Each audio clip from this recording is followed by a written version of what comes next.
As the world barrels into the metaphorical and physical storms of climate change, most people are left feeling an existential sense of dread. You may feel helpless, or as if any actions you do will not help to move the needle against this problem. Yet there are many entrepreneurs who see this not as an insurmountable challenge, but as a series of battles to win in the everlasting war against climate change. Climate tech is beginning to boom, and these startups are leading the charge. Welcome to Future Scout. Today we'll be exploring some of the leading new climate tech startups who are driving wins in the journey to heal the planet and preserve it for all humans and animals who inhabit it. Let's dive in. Hot off the heels of a $25 million raise, Dutch Nordic carbon capture startup Paebbl is aiming to revolutionize one of the oldest industries in human history, building materials. Even Amazon has invested in the ambitious startup led by Marta Sjögren, who is aiming to capture CO2 in the atmosphere and use it to create new, cleaner building products. Known as Carbon Capture, Utilization and Storage, or CCUS, Paebbl hit the milestone of removing their first metric ton of CO2 from the atmosphere in June of 2024. Their technology, which appears as a tangled mesh of metal pipes, valves, and vats, artificially accelerates the incredibly slow process of carbon mineralization. In nature, this process takes hundreds of thousands of years when certain minerals inside rocks react with atmospheric CO2 to create carbonates like limestone. Once the company has captured CO2, it mixes it with crushed olivine rock for the mineralization process. The CO2 then transforms into CO3, known as carbon trioxide, and binds to the olivine. For every ton of CO2 captured, it can create roughly 3 tons of powder, which is a very silicon-rich magnesium carbonate. The byproduct is a fine-grade dust, and this is the polar opposite of the cement industry, where about 50% of the emissions are produced from heating up limestone to make lime. Paebbl's materials replace lime and other additives, and in fact, their plan is to turn buildings into carbon sinks, using the very pollution in our atmosphere to undercut another polluting industry. Paebbl is gearing up for its first scheduled facility to ramp up its production of 3 tons of rock powder per day that will be put to use in trials by industry partners.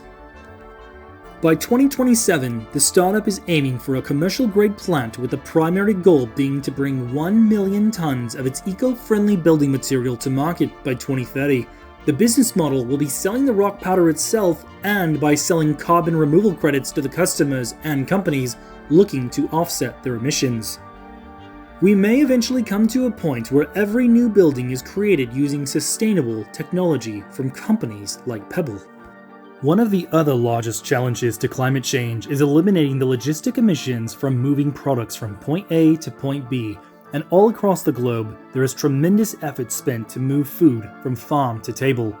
InFarm, a Berlin-based startup, is at the forefront of urban and vertical farming technologies.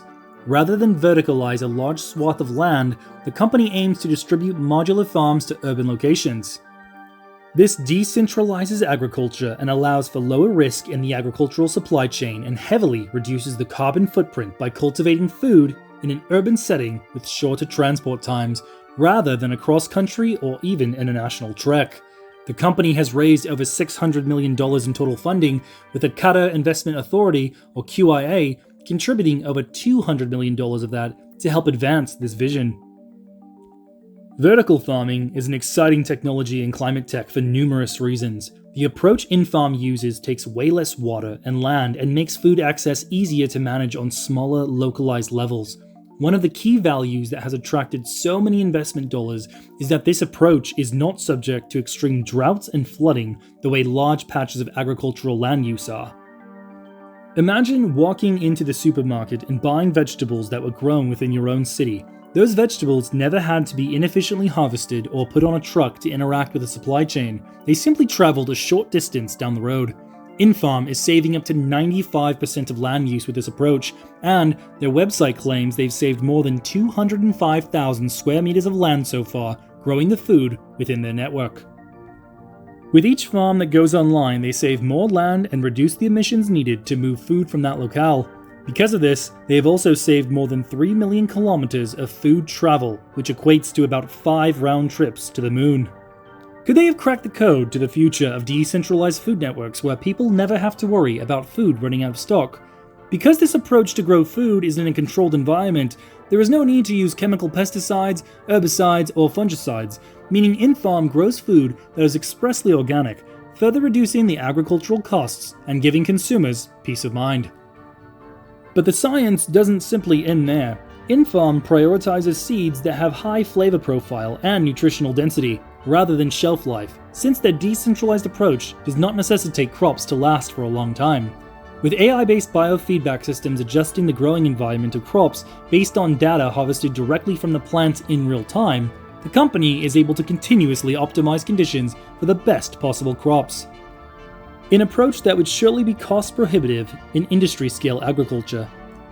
Because their farms are modular, InFarm is also able to produce many different crops in a single location and according to local demand. Say your city prefers cucumbers, while a neighboring city prefers tomatoes. This responsive approach helps reduce food waste and adds more diversity to local options. With InFarm, it seems like a real possibility that your next batch of vegetables may one day come from within your very own city. And while CO2 and food logistics play a large part in climate change, aviation is actually the fastest growing source of greenhouse gas emissions. Today's aircraft engines emit substances in addition to CO2 that double or even triple aviation's climate impact. NOx, nitrous oxide, contrails, and particulates have a specific warming effect all their own, and these non-carbon emissions are thought to account for 2/3 of climate impact. ZeroAvia was founded in 2017 by the ex-head of Google's R&D, Val Miftakov. The UK and California-based aviation company is developing the world's first practical zero-emission hydrogen aviation powertrain. In fact, Time magazine named them one of the best inventions of 2024. After raising $60 million in funding, along with a strategic injection of capital by Airbus, ZeroAvia is aiming to become the go-to source for hydrogen-powered aircraft that produce zero emissions. Currently, jet fuel, or aviation turbine fuel, is used to power commercial planes, and that contains many additives to ensure performance, but this also contributes to emissions. So how do hydrogen engines compare, and why pursue this rather than a purely electric approach to aircraft? With up to 60 times greater energy and lower cycling costs than lithium-ion batteries, the aviation industry has snapped their neck to pay attention to Miftakov's brainchild. The process to create the fuel is fairly simple as well. By using solar panels to create electricity, ZeroAvia can conduct electrolysis to convert water into hydrogen and oxygen. They can then store the hydrogen and compress it into fuel, and then subsequently transport that fuel to the hydrogen electric propulsion system aircraft. This will lead to a complete disruption of the aircraft fueling industry and will allow for a system of energy production with zero emissions. However, the benefits are not just about lower emissions. Hydrogen electric engines that ZeroAvia produces are expected to lower maintenance costs by 40% and reduce hourly maintenance costs by 75%.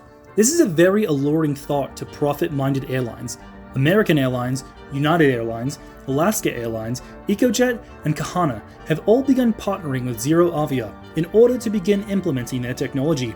Air Kahana pre-ordered 250 of ZeroAvia's engines for their West Coast US fleet, while Alaska Airlines and ZeroAvia engineers will work together to scale the company's existing powertrain platform to produce the ZA2000, an engine family capable of producing between 2,000 and 5,000 kilowatts of power within a 500-mile range. Val Miftakov said about the Alaska Airlines collaboration, "The aviation industry is one of the hardest industries to decarbonize. However, with this collaboration, we are one step closer to achieving our goal of making our skies emission-free. We are thrilled to see Alaska taking the lead to implement clean technologies into their operations and look forward to putting boots on the ground with Alaska's team." And while smaller regional flights are the first to test out and standardize on this zero-emission technology, there is little doubt that once these major airlines understand the extent of the benefits, they will continue to implement this on a wider scale. The next few decades might see a complete transformation of aviation emissions that allow people to fly internationally completely guilt-free. And with the lowered fuel and maintenance costs associated with ZeroAvia's technology, there may be a reduction in the price of flights since the industry may begin to move away from traditional petroleum-based fuels en masse. The future for aviation looks bright with companies like ZeroAvia leading the charge. And which of these climate technologies excites you the most? Is it turning pollution into building materials? Decentralized agriculture that changes the way food is grown and delivered to your local store? Or perhaps zero-emission flights that are sure to make a dent in climate change? Thank you for watching Future Scout. Don't forget to like and subscribe so we can continue to bring you the hottest new tech trends, and leave us a comment about your favorite company featured here. Thank you, and we will see you next time.